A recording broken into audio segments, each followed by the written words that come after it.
Hello friends, स्वागत है आप सभी का अपने चैनल एजुकेशन एसके पॉइंट में। हम खान सर के जो बिहार एसएससी का न्यू प्रैक्टिस सेट आया है उसको कवर कर रहे थे। आज आपका प्रैक्टिस सेट नंबर 17 है, तो चलिए स्टार्ट करते हैं।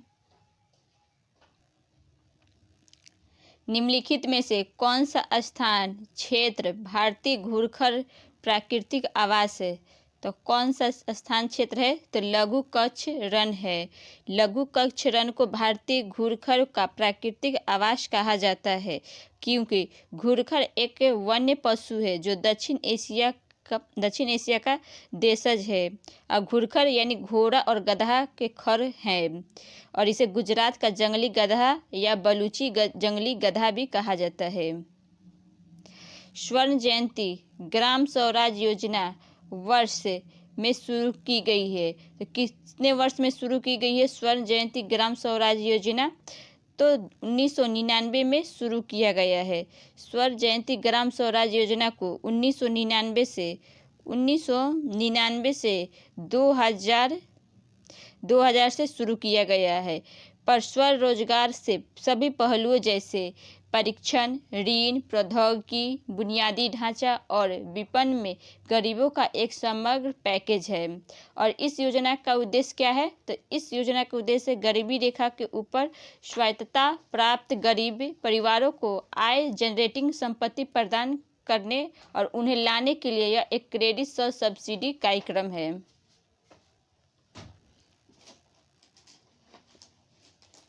सालार जंग संग्रहालय किस शहर में है?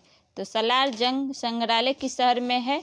तो हैदराबाद में है। सालार जंग संग्रहालय एशिया का सबसे बड़ा और पुराना संग्रहालय है और यह भारत के हैदराबाद में स्थित है। इस संग्रहालय में नवाब तुरब अली खान,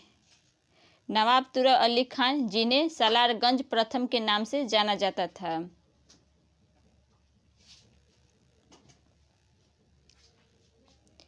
चाणक्य के शासनकाल में प्रधान अमात्य थे। तो चाणक्य के शासनकाल में प्रधान अमात्य कौन थे? तो चंद्रगुप्त मौर्य थे। चाणक्य तक्षशिला पाकिस्तान का एक निवासी था और इसका मूल नाम विष्णुगुप्त था और यह एक कट्टर ब्राह्मण था। और यह चंद्रगुप्त मौर्य का प्रधानमंत्री भी थे। और चंद्रगुप्त मौर्य 322 ईसा पूर्व में इसकी सहायता से ही मगध की गद्दी पर बैठा था। और चाणक्य की अर्थशास्त्र पुस्तक के लेखक हैं, जिसकी तुलना मैकियावेली की प्रसिद्ध पुस्तक प्रिंस से की जाती है। और इसमें साम, दाम, दंड एवं भेद नीति का प्रतिपादन इसने किया था।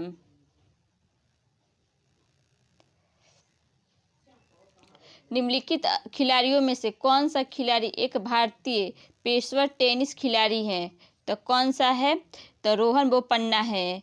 रोहन बोपन्ना एक भारतीय पेशेवर टेनिस खिलाड़ी हैं जो बेंगलुरु से हैं तथा युगल वर्ग खिलाड़ी हैं।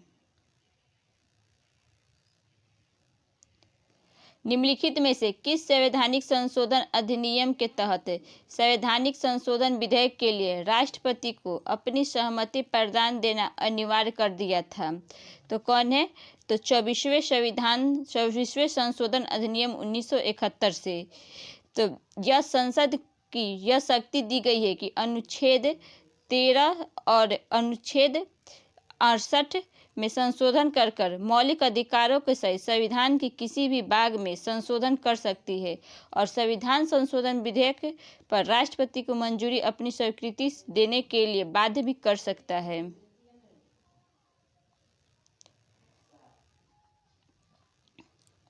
बाल न्याय बच्चों की देखभाल और संरक्षण विधेयक 2014 किस बात की अनुमति देता है?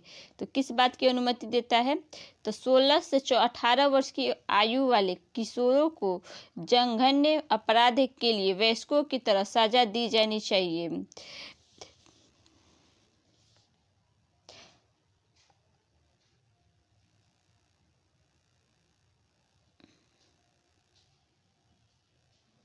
धन जुटाने और भारतीय कंपनियों को उधार देने के लिए अंतर्राष्ट्रीय वित्तीय संस्थानों के द्वारा बॉन्ड बॉन्ड भारत के बाहर वैश्विक पूंजी बाजारों में निर्गत की गई है। तो किस चीज़ की निर्गत की गई है? तो मसालों की गई है। तो धन जुटाने और भारतीय कंपनियों को उधार देने के लिए अंतर्राष्ट्रीय वित्तीय संस्थानों के द्वारा मसाला बॉन्ड भारत के बाहर वैश्विक पूंजी बाजारों में निर्गत किए जाते हैं, लेकिन स्थानीय मुद्रा की बजाय इन्हें भारतीय मुद्रा में निर्देशित किया जाता है। और नवंबर 2014 में विश्व बैंक ने इंटरनेशनल फाइनेंस कॉरपोरेशन के द्वारा पटना मसाला बॉन्ड जारी किया गया था। अजी लामू लोक नृत्य का संबंध निम्नलिखित में से किस राज्य से है? तो अजी लामू लोक नृत्य का संबंध अरुणाचल प्रदेश से है। निम्नलिखित में से किन देशों ने नवंबर 2020 में Atal innovation mission serious innovation programme 3.0 की शुरुआत की है? तो किसने किया है?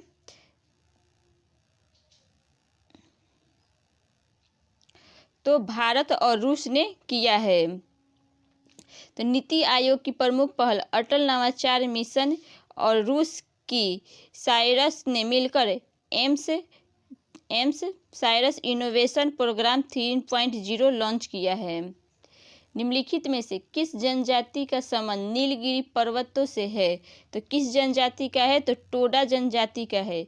तो टोडा जनजाति नीलगिरी के बीहर प्रांतों में निवास करते थे और कर्नाटक टोडा आदिवासी समुदाय का एक निवास है।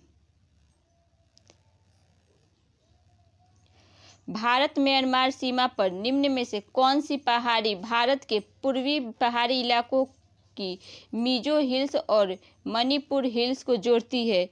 तो कौन सी पहाड़ी जोड़ती है? तो चीन जोड़ता है।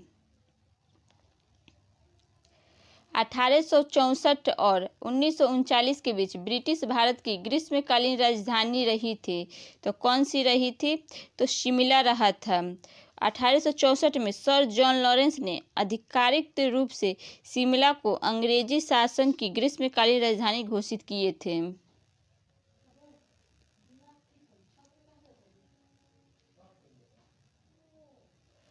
किसी देश की औसत आय की गणना कैसे की जाती है? तो किसी देश की औसत आय की गणना कैसे की जाती है? तो देश की कुल आय को इसकी कुल जनसंख्या से विभाजित करके की जाती है।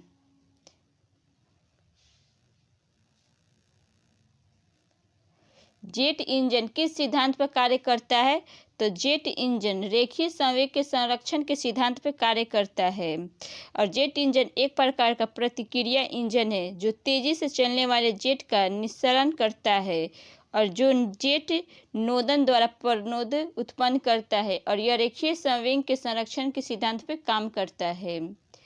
उद्यम एक ऐसा व्यावसायिक उद्यम होता है जिसमें मुख्यतः व्यापार के माध्यम से तथा सामान को सस्ते में खरीदकर और उसे उच्च कीमतों पर बेचकर लाभ कमाया जाता है। तो किस में किया जाता है? तो वाणिज्य में किया जाता है। तो वाणिज्य उद्यम का ऐसा व्यावसायिक उद्यम होता है जिसमें मुख्यतः व्यापार के माध्यम से तथा सामान के सस्ते में खरीदकर और उसे उच्च कीमतों में बेचकर लाभ कमाया जा सकता है। किसी फूल के अंडाशय के अंदर छोटे मनके जैसी संरचनाओं को क्या कहा जाता है? तो अंदर छोटे मनके जैसी संरचनाओं को क्या कहा जाता है? तो बीजांड कहा जाता है। तो बीजांड वह संरचना होती है जो जीव सृष्टि को जन्म देती है और फूल के अंडाशय के अंदर बहुत सी छोटी छोटी गोलाकार संरचनाएं पाई जाती है जिसे बीजांड कहा जाते हैं। ट्रांसजेंडर बच्चों की देखभाल और सुरक्षा के लिए भारत का पहला घर कहाँ स्थापित किया जाएगा? तो भारत का पहला घर कहाँ स्थापित किया जाएगा? तो बेंगलुरु में किया जाएगा। महिला एवं बाल विकास मंत्रालय ने ट्रांसजेंडर बच्चों की देखभाल और सुरक्षा के लिए भारत का प्रथम घर बेंगलुरु में स्थापित किया तथा यह विचार भारतीय प्रशासनिक सेवा के अधिकारी बाल संरक्षण निर्देशालय की निदेशक पल्लवी अंकुराथी का है।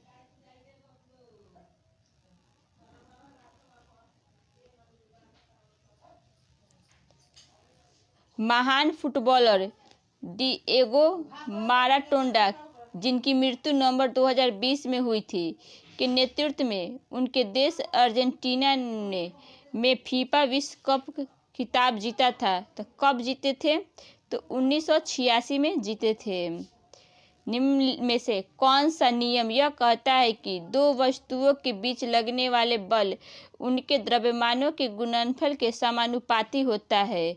तो कौन कहता है? तो गुरुत्वाकर्षण के नियम कहता है। दो वस्तुओं के बीच लगने वाला गुरुत्वाकर्षण बल दोनों वस्तुओं के द्रव्यमान के गुणनफल के अनुक्रमानुपाती होता है एवं उनके वस्तुओं के बीच की दूरी के वर्ग के व्युत्क्रमानुपाती होता है।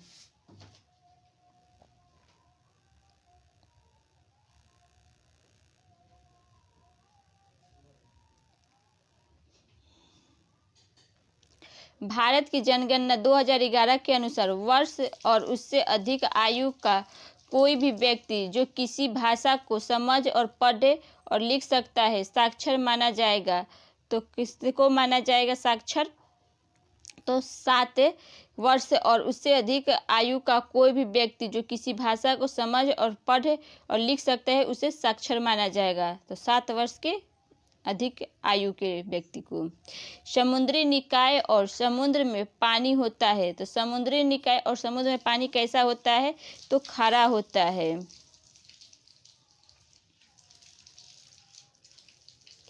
सर्वोच्च भारतीय नागरिक पुरस्कार भारत रत्न निम्नलिखित में से किस वर्ष में आरंभ किया गया था? तो किस वर्ष आरंभ किया गया था? तो 1954 में आरंभ किया गया था।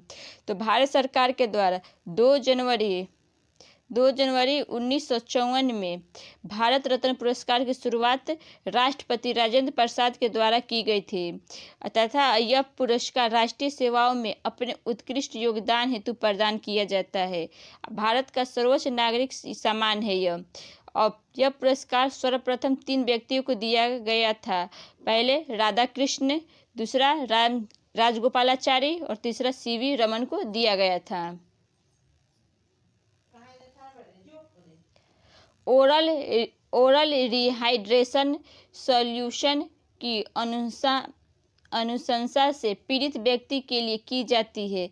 तो किस चीज़ के लिए? तो दस्त और डायरिया के लिए किया जाता है ORS का उपयोग। 1756 में सिराजुद्दौला के बाद बंगाल के नवाब बने। तो 1756 में सिराजुद्दौला के बाद बंगाल के नवाब कौन बने थे? तो बंगाल के नवाब अलीवर्दी खान बने थे। सिराजुद्दौला अलवर्दी खान की मृत्यु के बाद बंगाल का नवाब बना था तथा उसकी मौसी घसीटी बेगम और पूर्णिया के नवाब शौकत जंग के द्वारा विरोध किया गया और 23 जून 1757 को पलासी का युद्ध लड़ा गया जिसमें सिराजुद्दौला पराजित हुआ। प्रधानमंत्री रोजगार सृजन कार्यक्रम में व्यवसाय सेवा क्षेत्र के तहत स्वीकार्य परियोजना की अधिकतम लागत कितनी है? तो अधिकतम लागत कितनी है? तो 10 लाख रुपया है। निम्नलिखित में से किस तिथि को विश्व एड्स दिवस मनाया जाता है? तो विश्व एड्स दिवस कब मनाया जाता है? तो 1 दिसंबर को मनाया जाता है।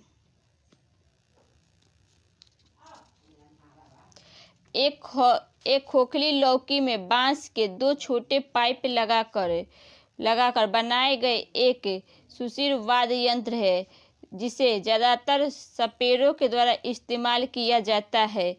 तो किस चीज़ के खोखली लौकी में बांस बनाकर? तो एक खोखली लौकी में बांस के 2 छोटे पाइप लगाकर बनाया जाता है। बीन का उपयोग सपेरे जनजाति के द्वारा सांपों को पकड़ने में उपयोग में किया जाता है। निम्नलिखित में से किस लड़ाई में ईस्ट इंडिया कंपनी ने मैसूर पर कब्जा कर लिया था? तो किस लड़ाई में ईस्ट इंडिया कंपनी ने मैसूर पर कब्जा कर लिया था? तो पलासी की लड़ाई में ईस्ट इंडिया कंपनी ने मैसूर पर कब्जा कर लिया था। पलासी का युद्ध कब हुआ था? तो पलासी का युद्ध 23 जून 1754 में हुआ था और इसमें ईस्ट इंडिया कंपनी और बंगाल के नाम से सिराजुद्दौला के बीच हुआ था और इसमें ईस्ट इंडिया कंपनी की विजय हुई थी। ईस्ट इंडिया कंपनी की तरफ से क्लाइव था।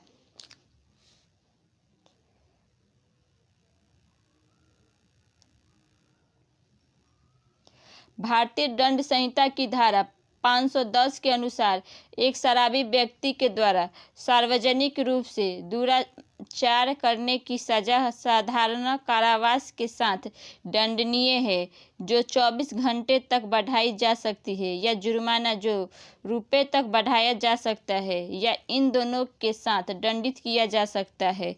तो किसके साथ किया जा सकता है? तो 10 के साथ किया जा सकता है। तो भारतीय संविधान की भारतीय दंड संहिता 510 के अनुसार कोई व्यक्ति शराब के नशे में हालत में सार्वजनिक स्थान पर दुराचार करने पर उस व्यक्ति को 24 घंटे का सजा कारावास या 10 रुपये का आर्थिक दंड या दोनों जुर्माने के रूप में वसूल किया जा सकता है। देश के भीतर लोगों के एक स्थान से दूसरे स्थान पर जाने अथवा देश के बाहर जाने को क्या कहा जाता है? तो देश के बाहर जाने को प्रवास या माइग्रेशन कहा जाता है।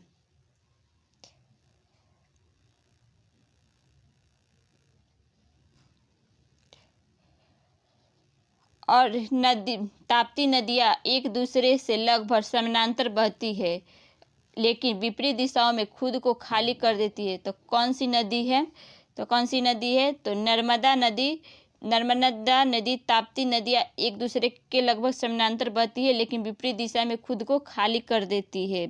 और यह भारत के प्रायद्वीपीय पठार में बहने वाली नर्मदा नदी है और ताप्ती नदियाँ है।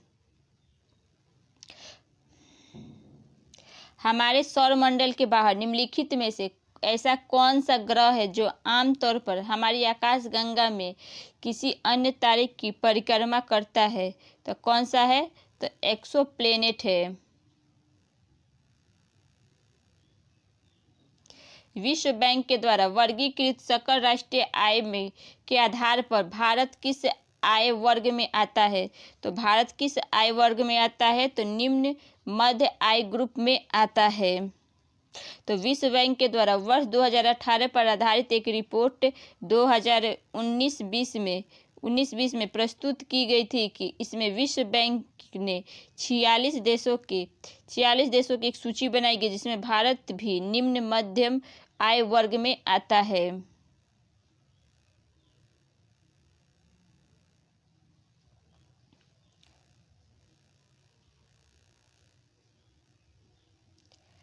लॉन टेनिस में निम्नलिखित में से किस शब्द का प्रयोग नहीं किया जाता है? तो किस शब्द का? तो स्कूप शब्द का प्रयोग नहीं किया जाता है।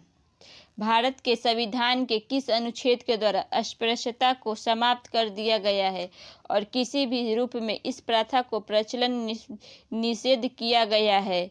तो किस अनुच्छेद में? तो 17 में किया गया है। तो भारत के संविधान के मूल अधिकार में अनुच्छेद 17 के द्वारा अस्पृश्यता को समाप्त किया गया है और मजबूत करने के लिए संसद ने अस्पृश्यता निवारण अधिनियम 1955 पारित किया है।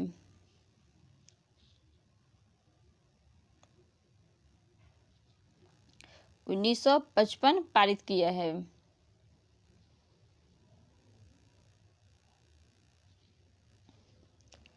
नवंबर 2020 में प्रधानमंत्री नरेंद्र मोदी के द्वारा वीडियो कॉन्फ्रेंसिंग के माध्यम से राज्य में स्टैचू ऑफ पीस का अनावरण किया गया। तो स्टैचू ऑफ पीस का अनावरण कहाँ पे किया गया है? तो राजस्थान में किया गया है। तो राजस्थान में 16 नवंबर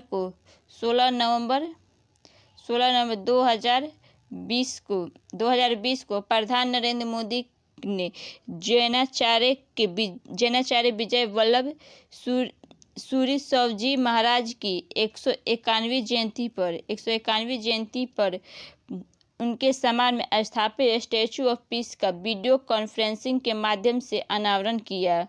और यह प्रतिमा अष्ट धातु से 151 इंच ऊंची बनी हुई है और यह राजस्थान के पाली जिले के जेतपुरा स्थित विजय वल्लभ साधना केंद्र में स्थापित की गई है।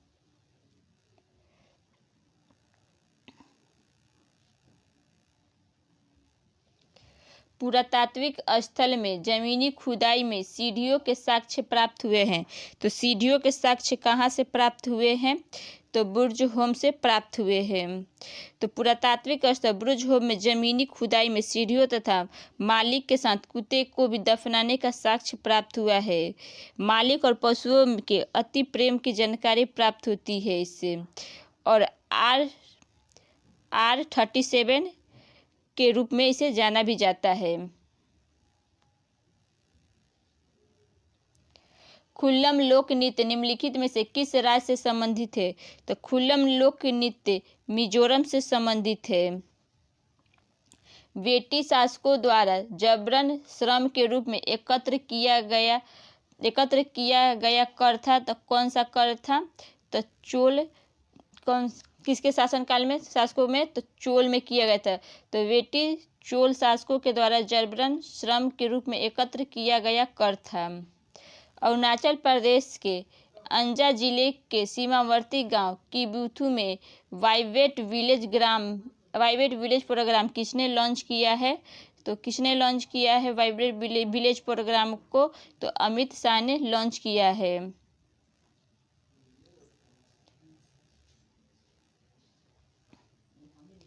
निम्नलिखित में से कौन सी राज्य केंद्र शासित प्रदेश सरकार 13 से 15 अप्रैल 2023 तक 3 दिवसीय बैसाखी महोत्सव 2023 का आयोजन करेगी? तो कौन से राज्य में होगा बैसाखी त्यौहार? तो त्रिपुरा में जम्मू कश्मीर में होगा। जम्मू कश्मीर में होगा।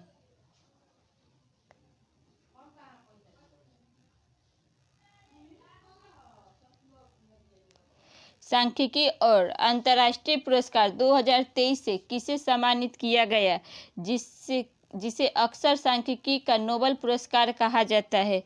तो किसे किया गया है? तो सी राधाकृष्ण राव को किया गया है।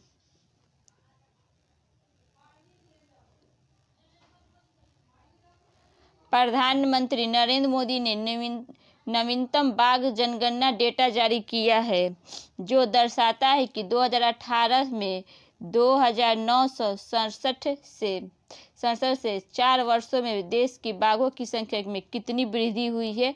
तो कितनी वृद्धि हुई है? तो 200 वृद्धि हुआ है। बांग्लादेश से पावर डेवलपमेंट बोर्ड को अडानी पावर के गोड्डा प्लांट में 450 मेगावाट बिजली मिलती है। तो गोड्डा पावर प्लांट किस राज्य में स्थित है? तो किस राज्य में है? तो झारखंड राज्य में स्थित है।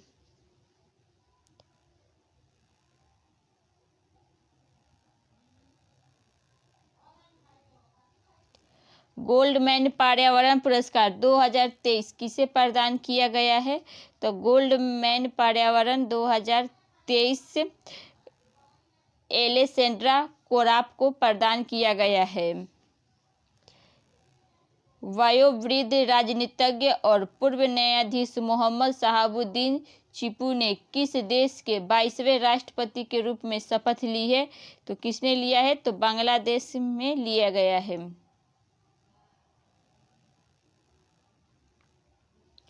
निम्नलिखित में से कौन सा वैंकूवर स्थित निगम ग्रेट नोएडा उत्तर प्रदेश में अपना पहला उत्पादन संयंत्र खोलेगा? तो अपना पहला उत्पादन संयंत्र कहाँ पर खोलेगा? तो जाइपेक्स में खोलेगा।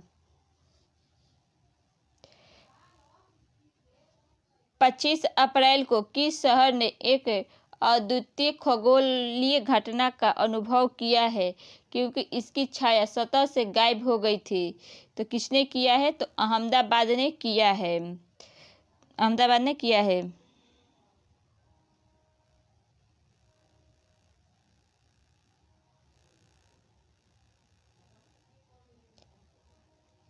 विश्व बौद्धिक संपदा दिवस हर साल 26 अप्रैल को मनाया जाता है। तो विश्व बौद्धिक संपदा दिवस 2023 का विषय क्या था? तो 2023 का विषय क्या था? तो त्वरित नवाचार और रचनात्मक महिला और आईपी था। और इसका उद्देश्य क्या होता है? तो इसका उद्देश्य बौद्धिक संपदा आईपी अधिकारों का महत्व और नवाचार और रचनात्मक को प्रोत्साहित करना होता है।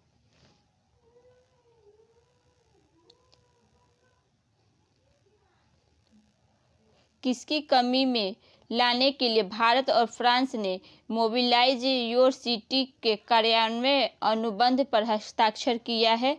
तो किस चीज़ की कमी के लाने के लिए? तो ग्रीन हाउस गैस उत्सर्जन में कमी लाने के लिए भारत और फ्रांस ने मोबिलाइज योर सिटी के कार्यान्वयन अनुबंध पर हस्ताक्षर किए हैं।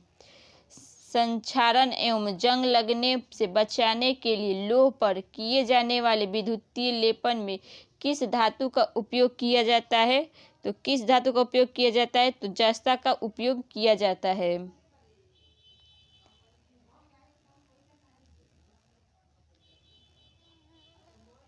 किसी तत्व की परमाणु संख्या उस तत्व के प्रत्येक परमाणु के नाभिक में मौजूद की संख्या के बराबर होती है।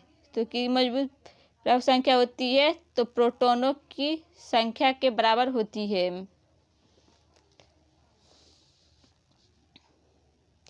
किस पादप हार्मोन की सांद्रता पौधे के शीर्ष पर सबसे अधिक होती है और जड़ों के नजदीक के पहुंचने पर घटती जाती है? तो किसकी होती है? तो ऑक्सिन की होती है।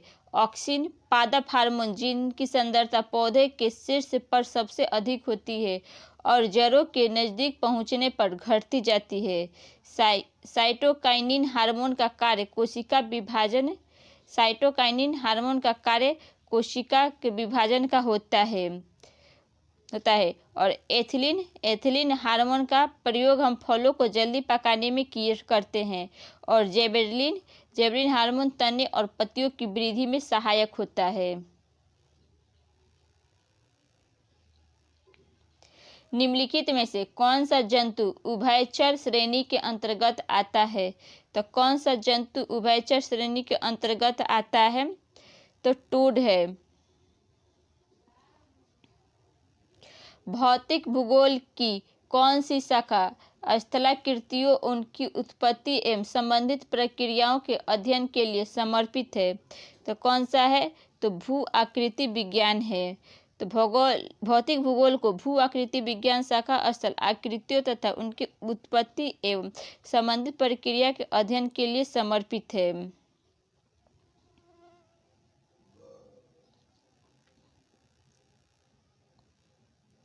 निम्न में से कौन सा अलोह और धात्विक खनिज नहीं है? तो कौन सा है? तो अभ्रक है। खनिज मुख्यतः धात्विक, अधात्विक तथा ऊर्जा खनिज 3 प्रकार की होती है और भौतिक पदार्थ जो खान से खोदकर निकाले जाते हैं और उसे खनिज कहते हैं। निम्नलिखित में से कौन सी जीवधारियों के वर्गीकरण की मूल इकाई है? तो जीवधारियों के वर्गीकरण की मूल इकाई क्या होती है? तो जाति होती है। निम्नलिखित में से कौन थर्मल न्यूक्लियर फ्यूजन प्रक्रिया का एक उदाहरण है? तो कौन है? तो हाइड्रोजन बम है। हाइड्रोजन बम एक थर्मल न्यूक्लियर फ्यूजन रिएक्शन का उदाहरण है और थर्मल न्यूक्लियर फ्यूजन रिएक्शन एक परमाणु प्रतिक्रिया होती है जो अत्यधिक उच्च तापमान पर होती है और यह प्रक्रिया में छोटे नाभिकों का एक बड़े नाभिकों में संयोजन होता है जिसके बाद बड़ी मात्रा में ऊर्जा निकलती है।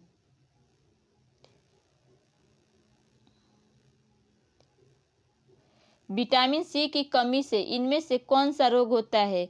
तो विटामिन सी की कमी से स्कर्वी रोग होता है और विटामिन ए की कमी से दृष्टिहीनता रतौंधी रोग होता है जिसे हम रात में नहीं कम दिखाई देता है और विटामिन बी के कमी से बेरी रोग होता है।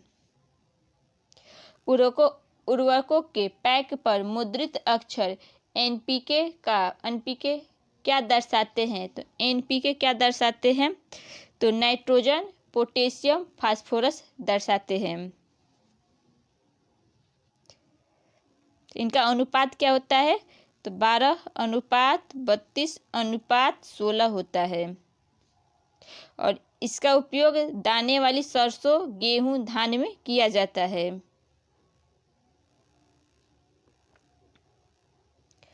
कौन सा विटामिन हमारे आँखों और त्वचा को स्वस्थ रखता है?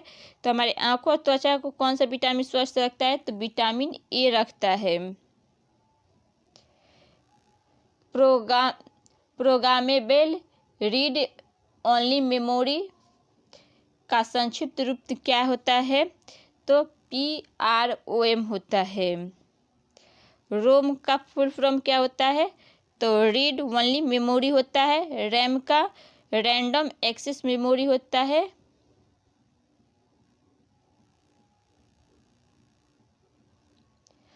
उत्पादन हेतु कच्चा माल और नकदी इसके अंतर्गत वर्गीकृत किए जाते हैं। तो किसके अंतर्गत वर्गीकृत किए जाते हैं? तो कार्यशील पूंजी के अंतर्गत वर्गीकृत किए जाते हैं। साधारण पदार्थों में स्वयं भोजन बनाने वाले जीवों को क्या कहा जाता है? तो स्वयं भोजन बनाने वाले जीवों को क्या कहा जाता है? तो स्वपोषी कहा जाता है। निम्नलिखित में से कौन सा सुपर कंप्यूटर नहीं है? तो सुपर कंप्यूटर कौन नहीं है? तो PDA नहीं है। PDA सुपर कंप्यूटर नहीं है। PDA एक बिना कीबोर्ड का मोबाइल डिवाइस है जिसका मुख्य कार्य व्यक्तिगत सूचना प्रबंधन के रूप में कार्य करना होता है।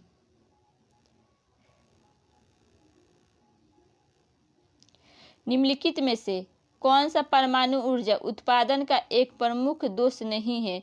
तो कौन सा है? तो विद्युत उत्पादन है। दंत क्षय का क्या अर्थ है? तो दंत क्षय का क्या अर्थ है? तो दांतों का सड़ना होता है। दांतों का यह बैक्टीरिया के कारण होता है।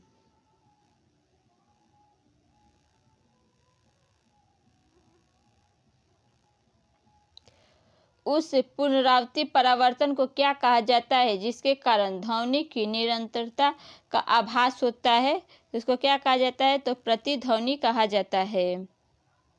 तारों के विभिन्न समूहों के द्वारा गठित निर्मित विभिन्न प्रतिरूप कहलाते हैं। तो क्या ऐसा कहलाते प्रतिरूप? तो तारामंडल के समूहों के द्वारा गठित निर्मित विभिन्न प्रतिरूप कहलाते हैं। निम्नलिखित में से कौन सी एक उपधातु है? तो उपधातु कौन सी है? तो सिलिकॉन है। तो सिलिकॉन एक उपधातु है। बोरॉन, सिलिकॉन, जर्मेनियम, आर्सेनिक और टेलुरियम ये उपधातु के उदाहरण हैं। धातु होते हैं। विशिष्टाद्वैत दर्शन के संस्थापक कौन थे? तो विशिष्टाद्वैत दर्शन के संस्थापक रामानुजाचार्य थे। निम्नलिखित में से किसे प्राणी जगत के अंतर्गत वर्गीकृत किया गया है? तो प्राणी जगत के अंतर्गत मेटाजोआ को वर्गीकृत किया गया है। और वर्गीकृत किया गया हमारे जंतु प्राणी जगत को 3 भागों में बांटा गया है। प्रोटोजोआ यानी एक कोशिकीय जीव, मेटाजोआ बहुकोशिकीय जीव और प्रोटोकार्डो। मेटाजोआ के अंतर्गत कॉर्डेटा और नॉन कॉर्डेटा प्राणी आते हैं।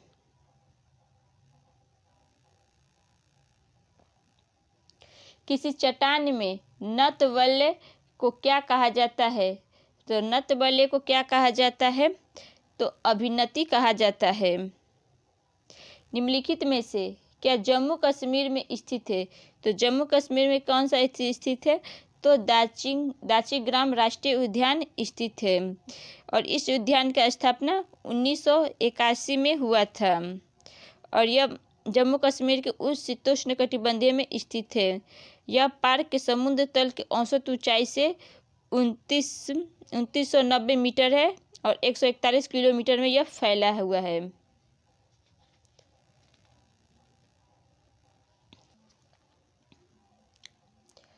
भगवान महावीर का मूल नाम क्या था? तो भगवान महावीर का मूल नाम वर्धमान था। सिद्धार्थ किसका नाम था? तो गौतम बुद्ध का नाम था। निम्नलिखित में से कौन सी भारत की उपग्रह आधारित संवर्धन प्रणाली है?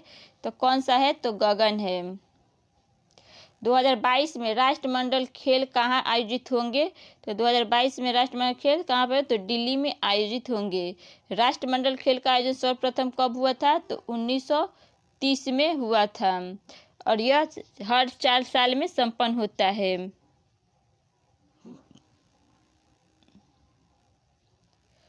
2018 में निपाह संक्रमण प्रकोप कहाँ फैला था? तो कहाँ पर फैला था? तो केरल में फैला हुआ था। निम्नलिखित में से दक्षिण अफ्रीका की प्रशासनिक राजधानी कौन थी?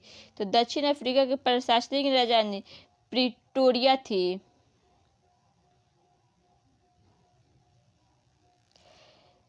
साथ ई परियोजना निम्नलिखित में से किस क्षेत्र से संबंधित है? तो साथ ई परियोजना शिक्षा से संबंधित है।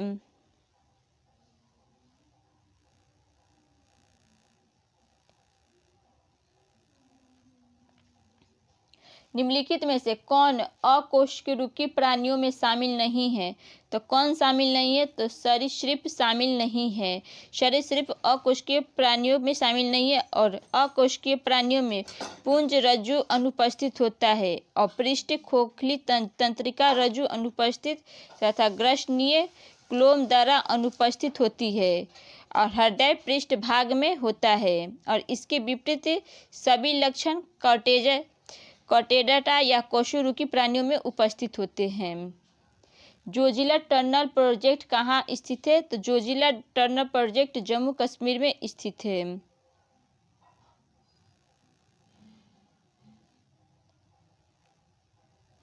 ऑपरेशन ग्रीन्स एक सरकारी योजना है। इसका उद्देश्य क्या है? तो इसका उद्देश्य टमाटर, प्याज और आलू टॉप की फसलों की आपूर्ति में स्थिरता लाना है।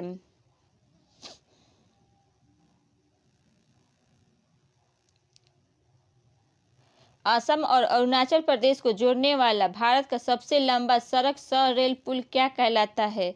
तो असम और अरुणाचल प्रदेश को जोड़ने वाला भारत का सबसे लंबा सड़क रेल पुल बोगीबील ब्रिज कहलाता है और यह पुल असम के धेमाजी जिला और डिब्रूगढ़ जिले को जोड़ता है और इसका कार्य 2002 में प्रारंभ हुआ और यह पुल ब्रह्मपुत्र नदी के उत्तर और दक्षिण तट को जोड़ेगा और इस ब्रिज की लंबाई 4.94 किलोमीटर है। अगर आपको ये वीडियो अच्छा लगे तो वीडियो को लाइक करिएगा, चैनल को सब्सक्राइब करिएगा। जय हिंद।